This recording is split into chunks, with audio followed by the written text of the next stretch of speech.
Get out of here, you useless woman, Mary said triumphantly to me. She must have assumed that saying this would make me cry and beg. I won't let Mary have her way any longer. I glanced at Kevin, and he nodded quietly. Shall we move out? Sure, I would. So we decided to leave the house. 2 weeks later, frantic calls from Mary rang loudly. When I answered the phone, I ignored Mary's fuss and said, "Who are you?" My name is Laura Smith, and I'm 45 years old this year. I've been single all my life, dedicating myself to my work. That's because I found my job very fulfilling. Currently, I work as a shoe salesperson in a department store. In a department store, customers always expect high-quality service, so even a slight lapse can lead to complaints. Therefore, I can never let my guard down. When I was younger, this led to a major complaint. At that time, I was exhausted by the high quotas and the busy schedule.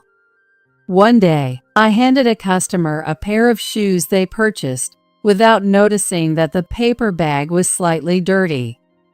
Naturally, the customer was furious. My supervisor stepped in and managed to calm the customer down. Since then, I've always approached my work with a sense of urgency. Thanks to that, I eventually started meeting my quotas.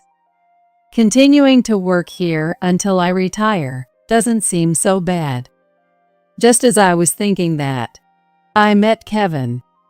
Kevin is a regular customer at our shoe store. He's the same age as me and works for a mid-sized company. He visits us every 3 months because his leather shoes wear out from all the sales work he does. Not only that, but he also comes in to buy running shoes, as jogging is his hobby. The chance encounter that brought Kevin and me closer together happened by accident. One day, I had the day off and was at a cafe near the department store. Because I wanted to relax and read my favorite book.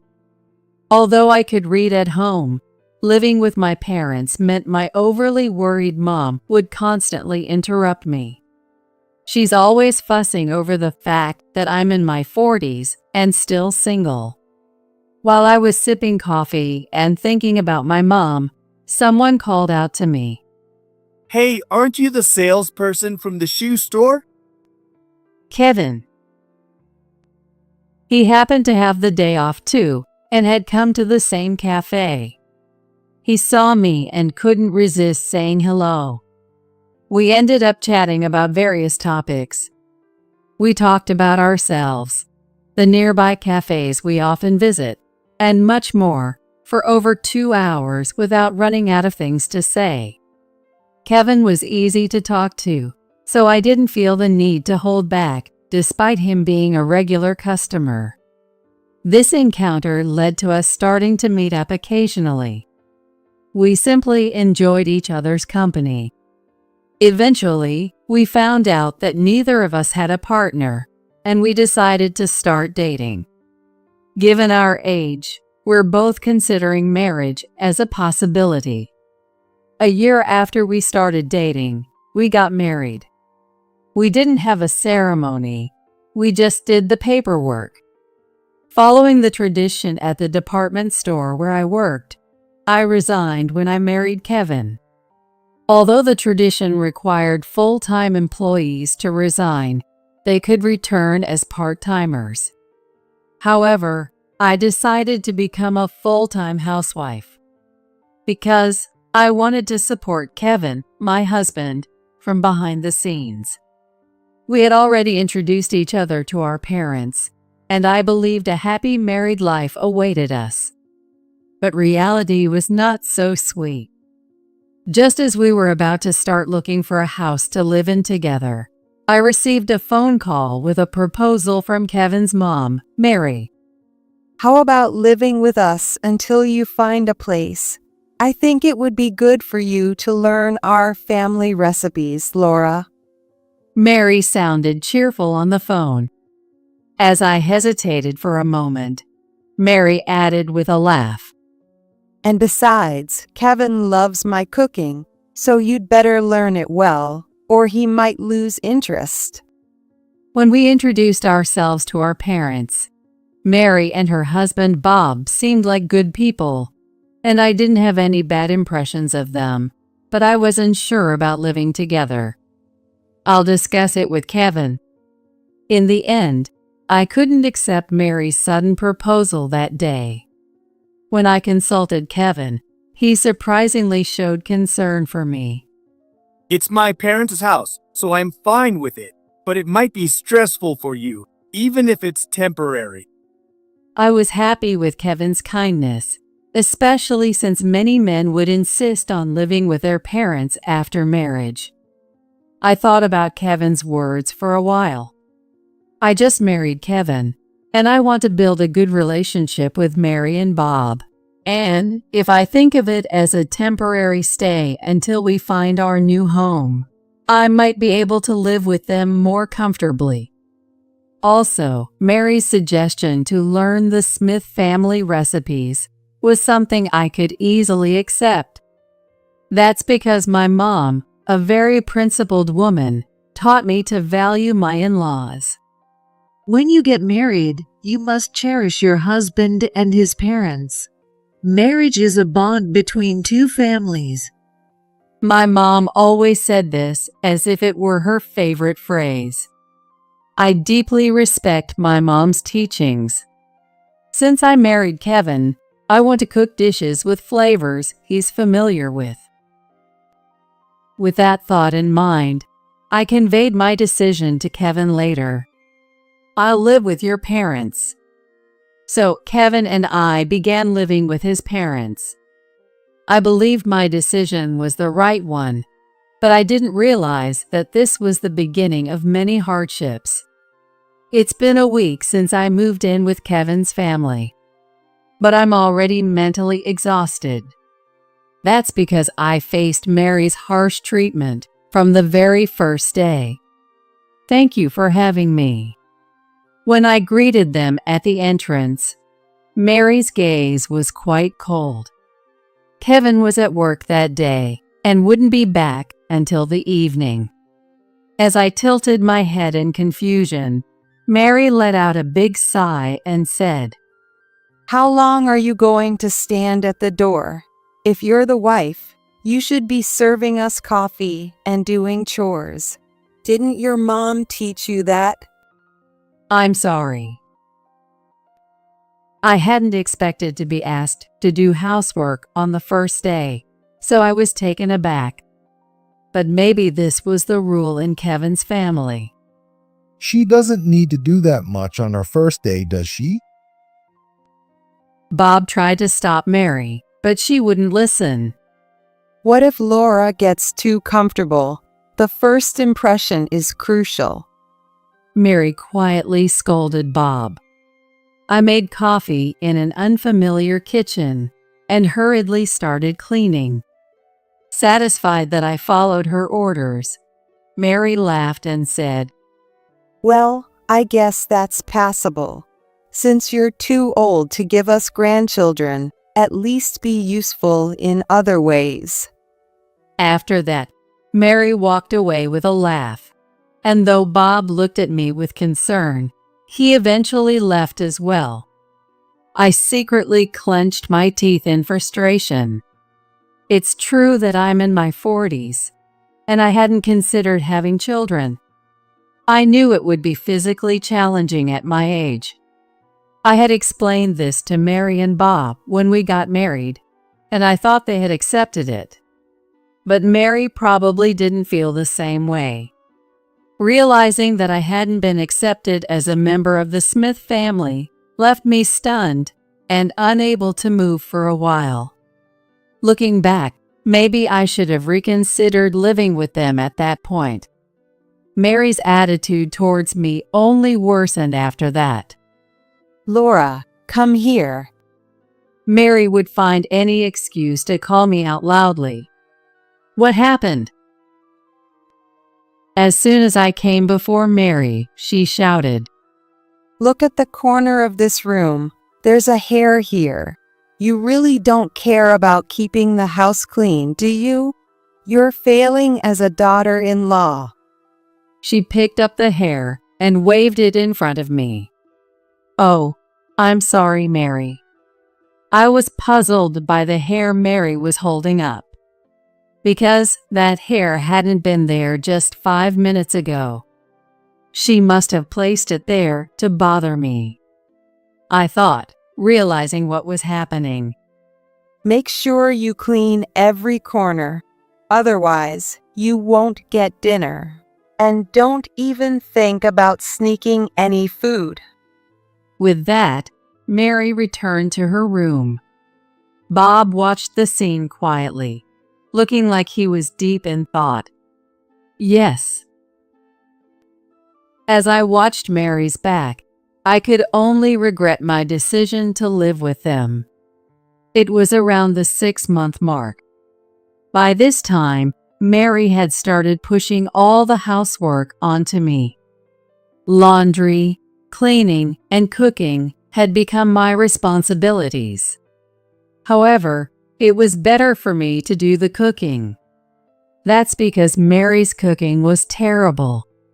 She liked everything to taste overwhelmingly salty. On the first day we lived together, Mary had me stand next to her in the kitchen to show me how she seasoned food. This is our family's flavor. Not that you could ever replicate it, Laura. Laughing, Mary added a large handful of salt. The dish quickly became too salty. I understand using salt as a secret ingredient, but this was clearly too much. I was shocked and voiced my concern to Mary. Mary, isn't that too much? It won't be a subtle flavor. It will only taste like salt. Mary angrily responded with a frown. Salt is the most versatile seasoning. Laura, you're so ignorant. Didn't your mom teach you anything? She made it sound like I was the one in the wrong. That day, we ended up eating the dish that tasted only of salt. Mary's attitude continued to be terrible and outrageous. From the next day, she forced me to cook dinner, only to criticize it afterward. This has no flavor at all. You're utterly useless and the worst daughter-in-law. She would then angrily add more salt. I'm sorry. I could only apologize to Mary. The only relief I had was that Bob would quietly eat without complaint. Bob would also admonish Mary. You should be grateful that Laura made this for us and show some appreciation, don't you think? Kevin also would get angry at Mary. This is what normal food tastes like. Laura's cooking is delicious. Kevin would also comfort me when Mary wasn't around. I'm really sorry about my mom. Let's find a new house soon and get out of the house. It's okay. Thank you. I was almost moved to tears by Kevin's kindness. One day, I woke up with a fever of 104 degrees Fahrenheit. It must have been from being forced by Mary to pull weeds outside late at night.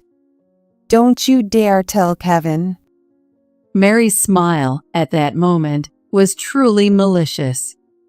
Kevin was very worried about me. Laura, are you okay? I'll come back as soon as I can, so get some rest. With that, Kevin left for work. However, Mary was the same as always. As soon as Kevin left the house, she burst into my room and started giving orders. Laura, you're in charge of dinner tonight.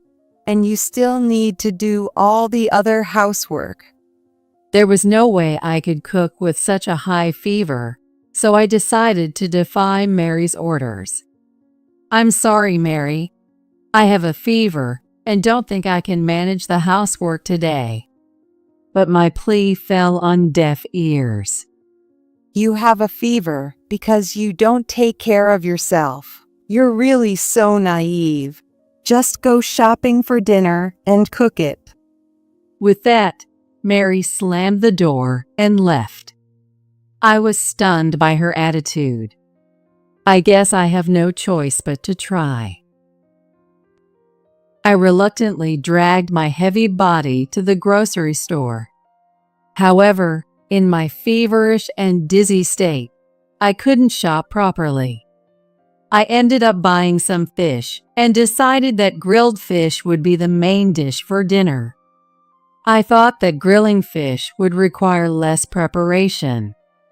At dinner, I somehow managed to grill the fish and serve it. Kevin came home just in time and was shocked to see me. You should be resting today. Are you okay to be up? Kevin was very concerned, but I didn't have the strength to respond. At that moment, Mary and Bob came to the dining table. Oh my, what is this? Just grilling fish? That's so lazy. And the table looks kind of dirty too. As soon as Mary looked at the dining table, she started finding faults. Today, I didn't have the energy to clean every corner as thoroughly as I usually do. Cooking while having a fever was all I could manage. I sincerely apologized to Mary. I'm sorry, Mary. I still have a fever, and I can't move properly. Mary then smirked at me. Get out of here, you useless woman. Mary said triumphantly to me. She must have assumed that saying this would make me cry and beg. Until now, I had always tried to be a good daughter-in-law, apologizing and keeping quiet. Even when I wanted to argue back, I never did so strongly and always held it in. But I had reached my limit. I won't let Mary have her way any longer. I glanced at Kevin, and he nodded quietly. Shall we move out? Sure, I would.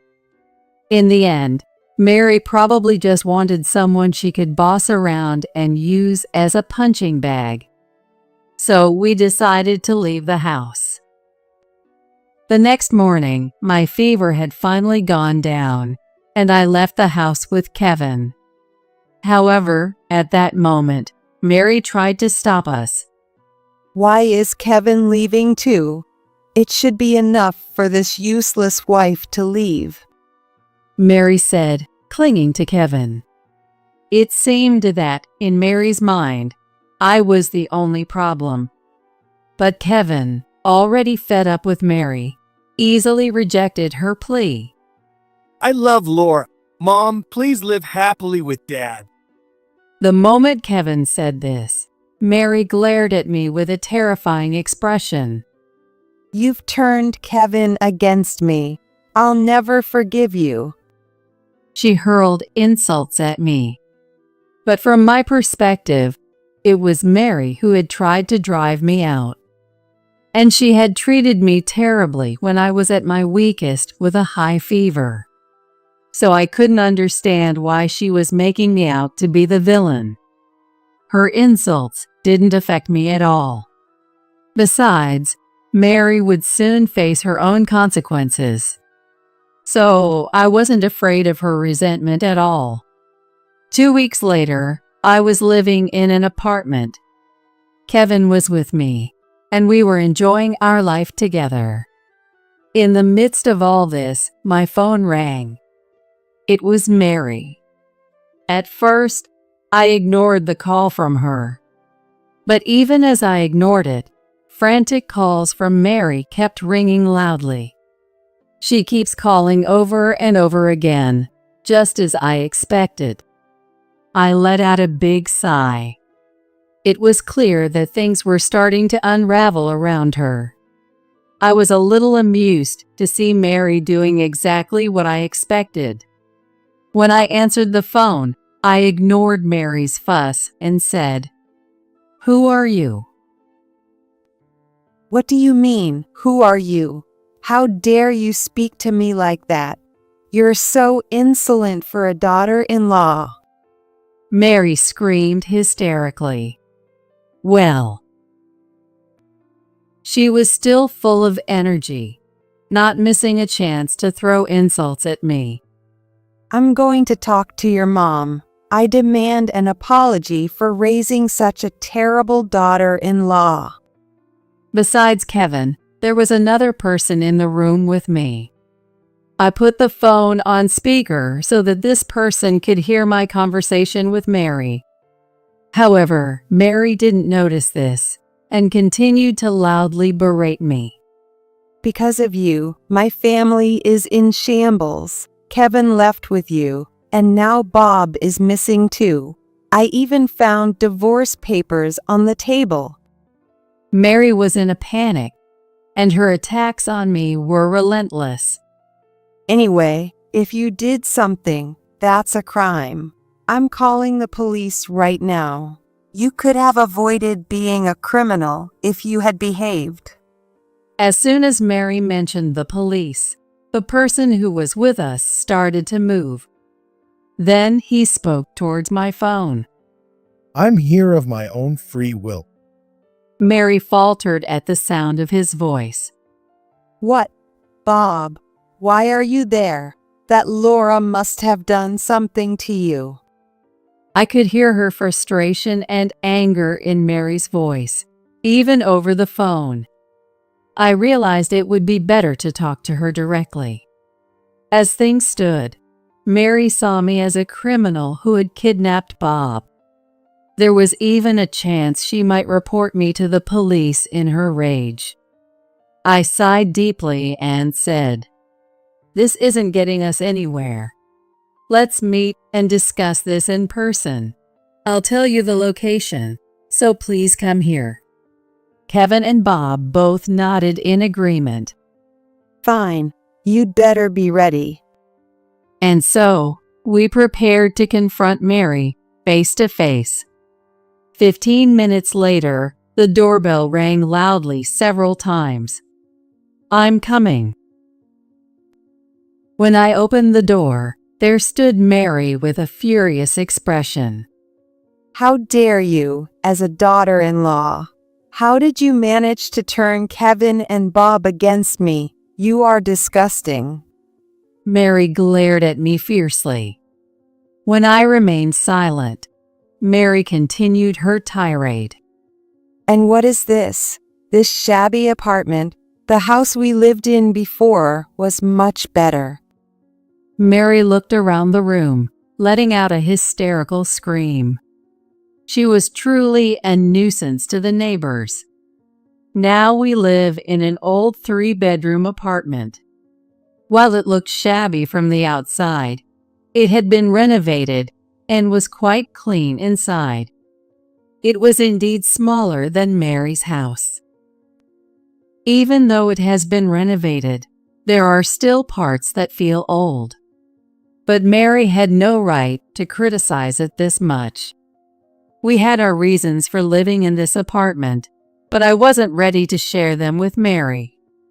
So I just glared at her in silence. As I faced off with Mary, Kevin and Bob came to the doorway. Both of them glared at Mary, but she remained unfazed. All right, both of you, I'm here to take you home. This shabby apartment is good enough for this miserable woman alone. Mary shouted loudly. She was brimming with confidence, as if it were only natural that Kevin and Bob would come back with her. But reality was not so kind. This is a nice apartment, Mom, despite what you say. If you're unhappy, you can live in that big house by yourself. Kevin told Mary firmly. But it's lonely in that big house alone. So come back. This woman can surely manage on her own. Mary pleaded with Kevin. Her confidence seemed to waver now that Kevin had spoken up. However, Kevin didn't budge. Instead, he refuted her words. Mom, aren't you the one who can handle being alone? Or are you upset because you can't bully Laura anymore? Mary's face turned red, clearly hit by the truth. Her thoughts were completely corrupted. She wanted to see me left behind, looking upset. I've done nothing to deserve Mary's hatred, but being hated this much almost makes me feel defiant. As I was thinking this, Bob stepped forward. I'm fed up with you too. I'm divorcing you, so live your life as you please. Bob, siding with Kevin, declared to Mary. Bob. Bob suddenly came over to our house yesterday. I've decided to leave Mary. Bob's face looked relieved as he said this. Kevin had already told Bob where we were living when we moved out. We had also suggested that he could live with us. So Bob decided to join us. Bob had always been suspicious of Mary's attitude towards me. He had been troubled by Mary even since they got married. Mary wasn't particularly tidy. She did minimal cleaning and laundry, rarely mopped, and only vacuumed occasionally. As for cooking, she believed adding salt to everything was sufficient. Yet, she demanded perfection from me. Bob saw a huge contradiction in this. He had stayed with her out of a sense of duty, but this situation made him lose his patience with Mary. Bob had always supported me behind the scenes, and I was deeply grateful to him. Bob then glared at Mary and said, I tried to stop your behavior many times, and I saw you intentionally throwing trash on the floor when Laura wasn't around. He looked at Mary with disdain. What's this about, Mom? Kevin, unaware of these facts, started questioning Mary. I had refrained from reporting Mary's actions to Kevin to avoid worsening their relationship. So Kevin was shocked by Mary's behavior. And Bob was a reasonable person. That's why he found Mary's behavior even more unacceptable. Mary panicked after Bob's revelation. I just wanted her to be a good wife for Kevin. I was only trying to discipline her, so I'm not at fault. Mary began to claim that she did everything for my benefit. It's truly exhausting to see how she refuses to reflect on her actions. I calmly told Mary what I had been thinking all along. Mary, what you're doing is just bullying. And as for the Smith family's taste being just adding lots of salt, too much salt is bad for your health. Mary's cooking clearly had too much salt. But even that didn't resonate with her. I thought food tasted better with more flavor, and I think it's delicious. Mary loudly counted. I realized that Mary and I would never see eye to eye. I let out a deep sigh. Then please continue with your salty lifestyle, Mary. Bob has reached his limit, so you should consider letting him go.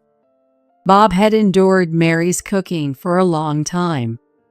But at his age, being in his 70s, the salty diet was too much for him. He was actually very happy to eat normally seasoned food after moving in with us. I was finally able to eat proper meals. But then, because of Mary, you had to leave, and I was devastated. Apparently, our decision to move out was the catalyst for his decision to get his divorce. However, Mary showed no empathy for Bob's feelings. What? What do you mean? You always ate my cooking and said it was delicious. Mary crossed her arms and huffed. I was stunned by Mary's words. There's no way that overly salty food could be delicious. What is wrong with her taste buds? Then Bob spoke up, expressing my thoughts. No, I always thought your cooking was too salty. Laura's cooking is much better than yours. Bob. I was moved by Bob's words. When I was living with them, Mary constantly criticized my cooking. It's awful. Did your mom teach you nothing? What a pathetic mom she must be. Mary frequently insulted my mom, and she would always add more salt to my dishes. Every properly seasoned recipe would turn into something overly salty. Even the cherished recipes my mom taught me were ruined by Mary's hand with the salt. I felt like Mary had tainted all my memories of my mom. I was always on the verge of tears from frustration. Bob's words now felt like a vindication of all those moments of despair. Bob, you don't need to defend that woman. Let's go back home together. Mary began to walk towards Bob, but Bob quickly stepped away from her. Bob, what's wrong? Mary looked puzzled. She probably still couldn't understand why Bob was avoiding her. Bob spoke calmly to Mary. I'm divorcing you. If you don't agree, I'll go through a lawyer. It was Bob's final warning to Mary. Mary finally broke down and started to cry. No way. That house is too big for me to live in alone, and we don't have much savings left. As Mary cried, Kevin delivered the final blow. Mom, don't you know? That house is a rental, and Dad already terminated the lease. You have to move out by next month. What? What do you mean? Mary was left in stunned silence. At that moment, Bob seemed to remember something and said, Oh, I've been paying the rent from my account, and I might not have mentioned it. And if you continue to live there, the rent will be about $2,000 a month. $2,000? Mary was stunned to hear that. Their home had been rented by Bob's parents' generation, but it was actually a rental property. Due to the old contract, they had been renting the spacious house at a relatively low monthly price of $2,000. As a result, they had never considered moving to a purchased property. However, unlike Bob, who had worked as a salaryman for a long time, Mary had always been a housewife and had very little savings, so she couldn't afford a rent of $2,000. This can't be. It's not true. Tears streamed down Mary's face as she glanced at me. I'll live with you from now on. You're my daughter-in-law, so you should obey me. Despite her tears, Mary clearly had no intention of changing her attitude towards me. She wasn't sorry for her past actions at all. So, I smiled and said, Absolutely not. You called me useless at housework, right? Someone like me can't take care of you. My words caused Mary to slump her shoulders in defeat. After that, Mary and Bob's divorce was finalized. Mary resisted until the end, crying and screaming. What will happen to me if I divorce Bob? I can't live on my savings alone. However, Bob showed no mercy. You can start working now, can't you? Besides, I have no love left for you. I want to restart my life without you. Bob. Mary eventually signed the divorce papers, crying all the while. But I believe she didn't give up on Bob. She just didn't want to go through a costly court battle. If it went to court, the expenses would be high, and Mary, with her limited savings, wouldn't be able to afford a lawyer. After the divorce was finalized, Mary began showing up repeatedly in front of our apartment. It's unclear whether she was more attached to the money or to Bob, but she appeared at all hours. I heard from the landlord that Mary was unable to change the name on the rental contract due to her inability to pay, and as a result, the lease was terminated, and she was evicted from the house. After that, Mary seemed to be quite desperate, and her eyes took on a frightening look.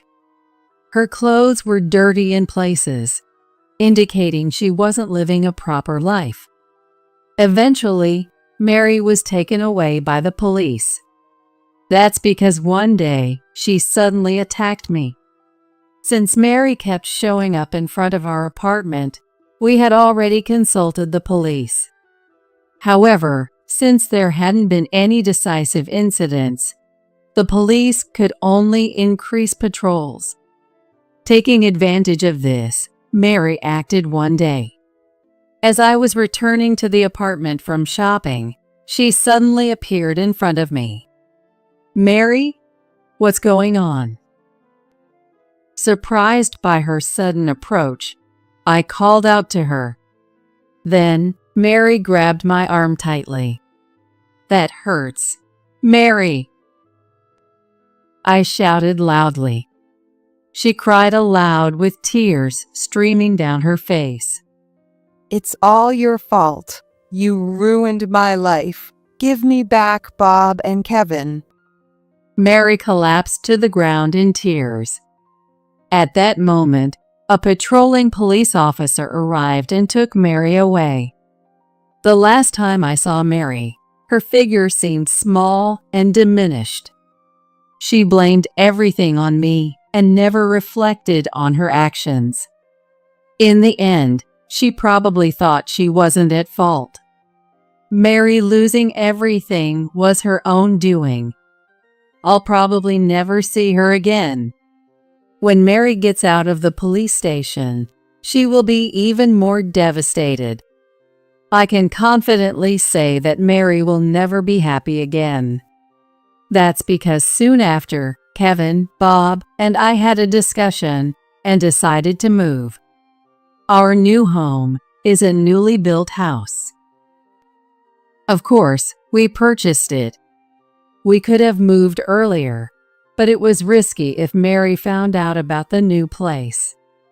So we carefully timed our move.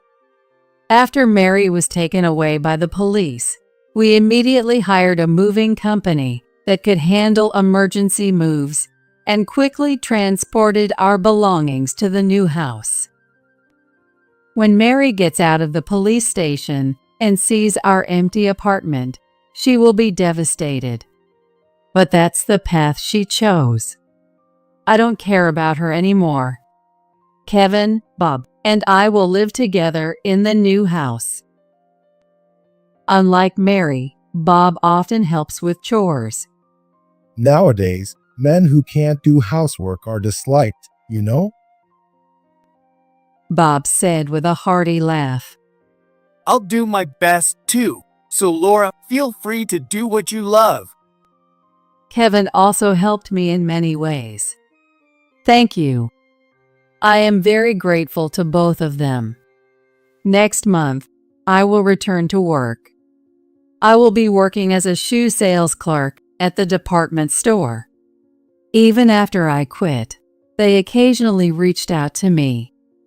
It's nice to feel needed even after leaving.